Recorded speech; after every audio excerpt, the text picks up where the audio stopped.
I'm Emma Quedzuweit, one of the assistant editors at AOPA, and we are here in Topping, Virginia with Bay Aviation for the really incredible opportunity to be able to train with this gorgeous PT-19. Here's an American pilot off to practice acrobatics.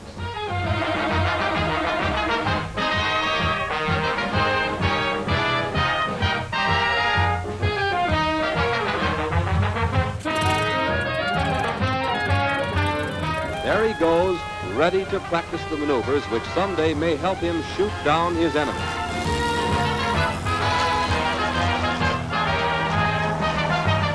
Off we go into the wild blue yonder, climbing high into the sun.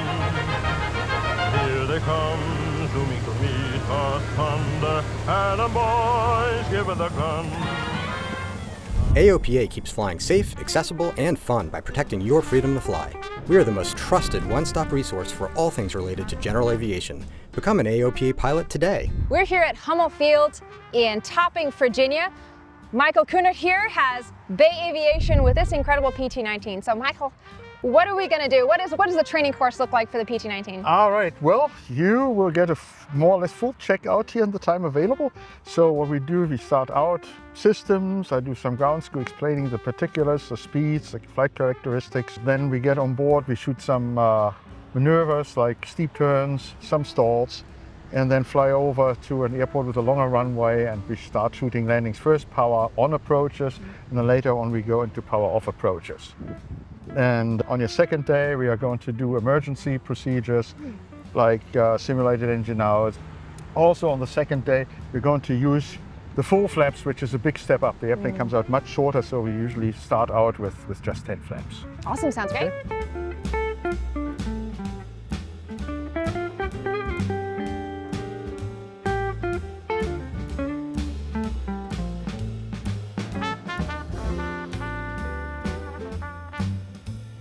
I'm not one big time for warming up engines. The reason for that, this engine is so long, when you're on the ground, you may not get cooling into your last cylinder. Yes. So you get heat islands, which is not good. Now just follow the yellow line, line yourself nicely up. Very good. Now right more, a little bit more right. Doing good. And then make sure that you have your tail wheel all clicked in again. Kick right, kick left. Good, you have it. Now stop it. Stop the airplane. Stop it. All right, all the way in with the throttle. Doing good.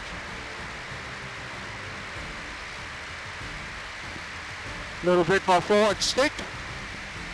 There you go. Now she is rolling. Careful, hold the right stick in, hold the right stick in, hold it in. And drop the nose a little bit. There you go, and we are in the air. Good job.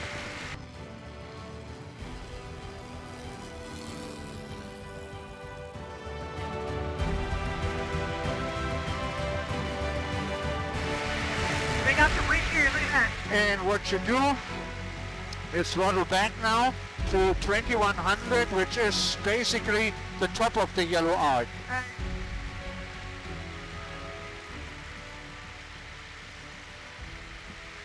And what we are going to do when you're leveled off, so you need 90 and 20 for the RPMs, and make sure that your trim is set that she flies absolutely level on her own, which is one of the great things that this airplane does nicely. All right, so why don't you, when we reach a little closer there on ahead over land, then you do a full 360 to the left and one follow to the right. As you enter the turn, go back to 2100 RPMs and give me a steep turn. Okay. All right, 2100. Right. Make sure you're doing at least 90 knots, 90 miles an hour, okay? Okay, here goes, and roll into the turn. Alright, 360 to the left. And back pressure. There you go. Now that's a turn. Not too much rudder. There you go. Doing good. Keep the back pressure on. Keep the back pressure on. Woo-hoo! And I don't want any break between this one and the right turn. So immediately over the stick. Here you go. And the same one on the other side. More rudder on that one. More rudder, more rudder, more rudder. Otherwise the nose comes up. Oh, yeah. Yeah, keep the back pressure, my dear.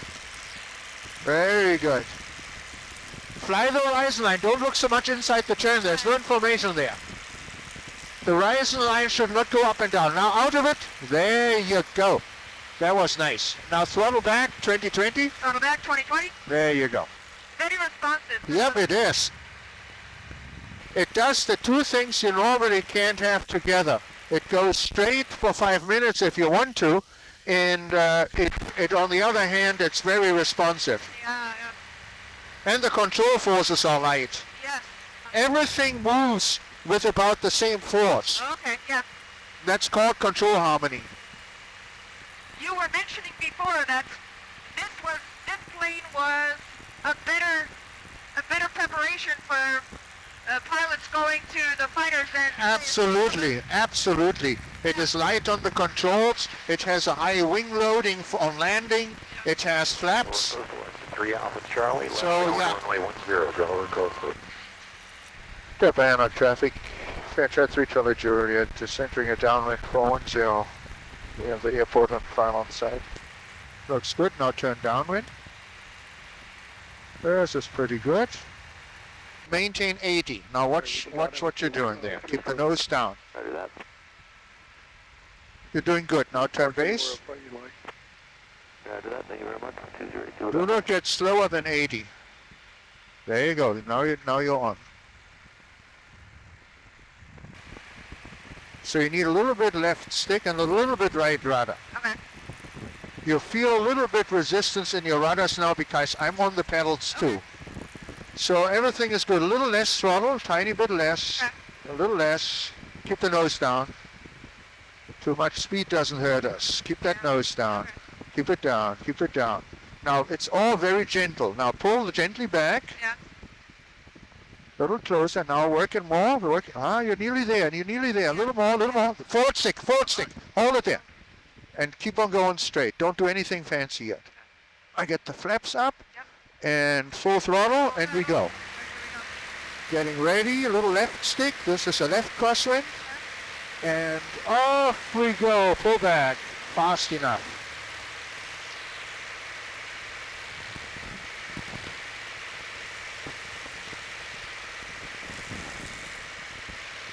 Fly 70. Sun is even coming out. So sun must have been approving of your landing. So the next one, I actually fly the final and you stay along. Okay. So you get a little bit better idea what the exact proposals are. There's the thermal. Whee! Wee, wee, wee! All right, I have the controls, you feel along. You have the controls. I have them. Still looking good. I'm not pulling my nose up yet, but now I do. Now bit by bit, bit by bit. There you go. Here it comes. Right there, holding it right there. The flaps go up. The landing gear is very forgiving once you touch down. Well, you have those gear legs dangling down 10 inches. That's a lot, yeah. That's a lot. Okay, you go. Okay, Full throttle. full throttle. All right, here goes. Right foot, right foot, right foot. There you go. It's a crosswind. Doing good. All right, and up you go. Fast enough. Westbound traffic. Southbound traffic. Fairchild 3 Charlie Juliet. Climb out. Close traffic. 10. All the airplanes you fly close patterns in case you ever lose the engine. Turn a little more left because there you go. You're doing good.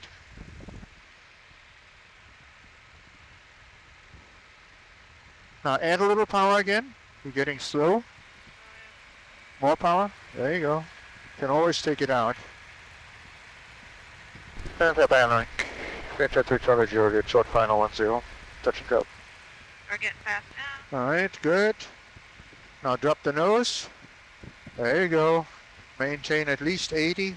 Good. Keep the nose down. Keep it down. Keep it down. Gently now. Gently. Idle. Gently. Closer to the ground. Now don't let it land. Oh yeah, great. Great job. Hold it right there. Perfect. And of course, you know, for my operation, it's good. The airplane can handle a lot of wind. Yeah. And has a very wide landing gear. But back then, this being, admittedly, yes, it's a theory airplane, but it's that simple to learn. Yeah. And so if you hadn't soloed in 10 hours, you washed out. Oh, yeah. The average back then was 7.5 hours. Wow. If it was the average, that means some people soloed in 5 hours. Yeah. That's from nothing. You first step in. From nothing. From nothing. That's exactly it. Yeah. All right. And here goes. Full throttle. Full throttle. Trimmer set. There you go. Nose up. And up ahead. Enter 3 Charlie Juliet. Climb out. Post traffic 10. That was really nice. That one. The approach speed, I had more stable. Yeah. So if you're a little too fast, that doesn't matter. But too slow really bites you. Roll out for a moment. It's a good trainer, definitely. She teaches you. Yep.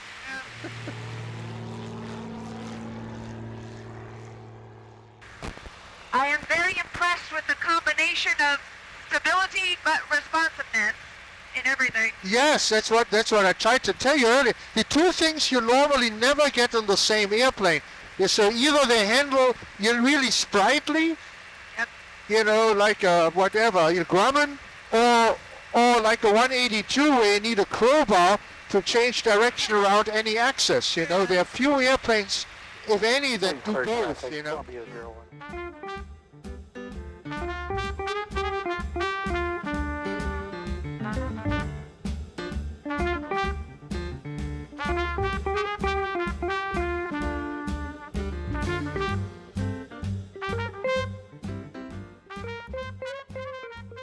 There was a lot of standout characteristics for me at first, as the first time getting into this plane. My previous experience with Piper Cub, J3 Orist, Habria, this is a big step up as far as weight of the aircraft. It weighs more than a 172 even, and power too, it's a lot more power. But it was designed to prepare pilots a little bit better to be able to get into some of the standard fighters of the day. So it is heavier, but it is that perfect cross between responsiveness of the controls and still has a lot of stability and smoothness. So it's really a delight to fly.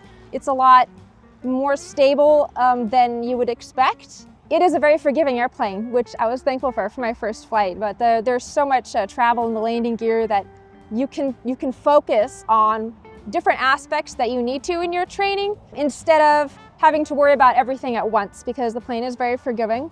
But the extra weight gives it a much longer ground roll than we're usually used to for something like this. But that gives you more time to kind of perfect your rudder skills when you're rolling down the runway like such.